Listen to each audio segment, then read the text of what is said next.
அந்நாட்களில பொதுவா ஒரு கடிதத்தை எழுதி முடிச்சுட்டு நம்ம கையெழுத்து போடும்போது உங்கள் உண்மையுள்ள யோர் சின்சியர்லி அப்படின்னு எழுதிட்டு தான் கையெழுத்து போடுறோம். இந்த சின்சியர்லி என்ற வார்த்தை எப்படி வந்தது தெரியுமா? அந்த காலத்துல சிற்பிகள் சிலை வடிக்கும் போது எங்கேயாவது ஒரு இடத்துல ஒரு சிறு பகுதி உடைஞ்சிருமாமா, அல்லது சின்ன குழி விழுந்துருமாமா. இந்த குறைகளை மறைப்பதற்கு மெழுகு தடவி விடுவாங்க.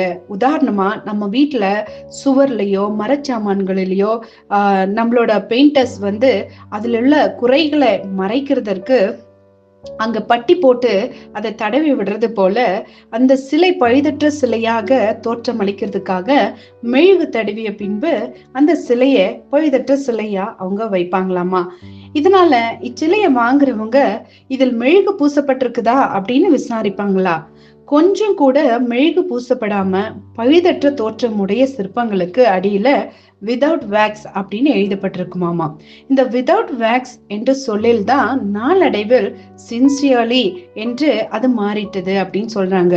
மெழுகற்ற என்ற சொல்தான் உண்மையுள்ள அப்படின்ற பொருளை நாளடைவுல கொண்டு வந்தது அப்படின்னு சொல்றாங்க.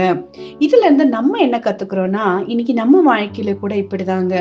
அந்த சிலையில ஏற்பட்டிருக்கிற குறைகள் போல நம்ம வாழ்க்கையிலும் நிறைய இடத்துல நம்ம குறைகளோட தான் இருக்கிறோம், குறைகளோடு தான் நம்ம பிறந்திருக்கிறோம். அந்த சிலைக்கு எப்படி அந்த வேக்ஸ் தடவி அந்த குறைய மறைக்கிறாங்களோ அதே போல ஆண்டவர் நம்மளோட பாவத்தை மறைக்க அவரோட இரத்தத்தை தடவி இருக்கிறாரு. அவரோட இரத்தத்தினால நம்மள முழுமையானவங்களா மாற்றி இருக்கிறாரு.